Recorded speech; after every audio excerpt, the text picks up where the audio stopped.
వేయించిన రవ్వలోకి పాలు వేసి ఇలా స్వీట్ చేసి చూడండి. దీని రుచి బాగుంటుంది, చేసుకునే విధానం కూడా తేలిగ్గా ఉంటుంది. స్వీట్ తినాలనిపించినప్పుడు కానీ, ఇంటికి ఎవరైనా అనుకోకుండా అతిథులు వచ్చినప్పుడు కానివ్వండి, నిమిషాల్లో ఈ స్వీట్ను చేసేసుకోవచ్చు. వెల్కమ్ టు వంటలమ్మి, నేను మోనిక. మీరు కనుక ఈ ఛానల్ను మొదటిసారిగా చూస్తున్నట్లయితే తప్పకుండా సబ్స్క్రైబ్ చేసుకోండి. దీనికోసం ముందుగా స్టవ్ పైన ప్యాన్లోకి 2 స్పూన్ల నెయ్యిని వేసుకోండి. దీనిలో రవ్వను వేసుకోండి. సన్నని మంట మీద నిదానంగా మధ్య మధ్యలో కలుపుకుంటూ ఈ రవ్వను వేయించుకోవాలి. ఈ రవ్వ మనకు మంచిగా వేగి దీని నుండి సువాసన రావడం మొదలవుతుంది. అలా వచ్చేంత వరకు వేయించుకోవాలి. దానికి 3 నిమిషాల సమయం పడుతుంది. ఇలా సువాసన రావటం మొదలైనప్పుడు దీనిలోకి పాలను వేసుకోవాలి. పాలు వచ్చేసి మనం ఏ కప్పుతో అయితే రవ్వను తీసుకున్నామో అదే కప్పుతో తీసుకోవాలండి. పాలొచ్చేసి మొత్తంగా 3 కప్పుల పాలను వేసుకోవాలి.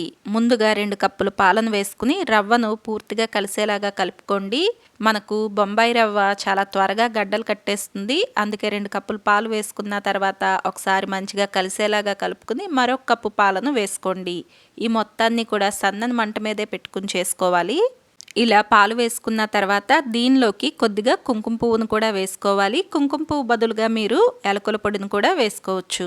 ఇది కాస్త దగ్గర పడిన తర్వాత దీనిలోకి 1/4 కప్పు పంచదారను వేసుకోండి. పంచదార మనకు దీనిలో పూర్తిగా కరిగిన తర్వాత ఈ స్వీట్ మరొకసారి కాస్త పలచబడుతుంది. వేసుకున్న పంచదార పూర్తిగా కరిగి స్వీట్ కాస్త దగ్గర పడినప్పుడు మీరు స్టవ్ ఆఫ్ చేసి దీనిలోకి కొద్దిగా జీడిపప్పు, కిస్మిస్ వేయించి వేసుకుని ఇలా కూడా తినొచ్చు.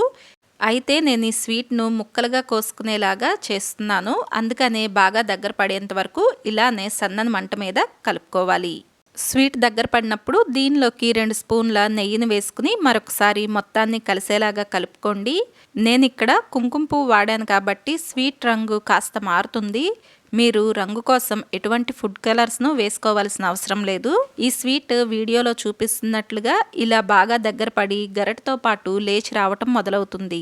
అలా వచ్చేంత వరకు కూడా దీన్ని సన్నని మంట మీదే మధ్య మధ్యలో కలుపుకుంటూ ఉడికించుకోవాలి. ఇలా ఈ స్వీట్ మనకు తయారైన తర్వాత దీన్ని స్టవ్ పై నుండి దించేసి ఒక ప్లేట్లో అడుగున కాస్త నెయ్యి రాసి తీసుకోండి. దీనిలోకి ఈ స్వీట్ మొత్తాన్ని ఇలా వేడిగా ఉన్నప్పుడే వేసేసుకోండి. ఈ స్వీట్ మొత్తాన్ని అన్ని వైపులా సమానంగా వచ్చేలాగా సర్దుకోవటానికి నెయ్యిలో ముంచిన స్పూన్ని తీసుకుని దీంతో పైన వీడియోలో చూపిస్తున్నట్లుగా ఇలా సర్దుకోండి. మామూలు స్పూన్తో ఇలా చేస్తే స్వీట్ స్పూన్ కతుక్కుని పైకి లేచి వచ్చేస్తుంది. ఇలా స్వీట్ మొత్తాన్ని సమంగా సర్దుకున్న తర్వాత దీనిపైన జీడిపప్పు, పిస్తా పలుకులను వేసుకోండి. మీకు నచ్చినవి వీటి బదులుగా ఏవైనా వేసుకోవచ్చు. మీరు కావాలంటే టూటీ ఫ్రూటీ కూడా వేసుకోవచ్చు. స్వీట్ వేడిగా ఉన్నప్పుడు ఇలా వేసేసి స్పూన్తో మరొకసారి ఇలా పైన నొక్కి తీసుకోండి. ఈ స్వీట్ మొత్తం పూర్తిగా చల్లారేంత వరకు ఒక పక్కన పెట్టుకోవాలి. పూర్తిగా చల్లారిన తర్వాత ఈ స్వీట్ను మీకు నచ్చిన ఆకారాల్లోకి ముక్కలుగా కోసుకోండి. అంతేనండి, ఎంతో తేలిగ్గా తక్కువ పదార్థాలతోనే ఒక మంచి స్వీట్ మనకు ఇంట్లో తయారైపోతుంది. మరి ఈ వీడియో మీకు నచ్చిందా? అయితే తప్పకుండా వీడియోని లైక్ చేయండి, షేర్ చేయండి. మీకు ఎలా అనిపించిందో కమెంట్ చేయండి. Thank you for watching.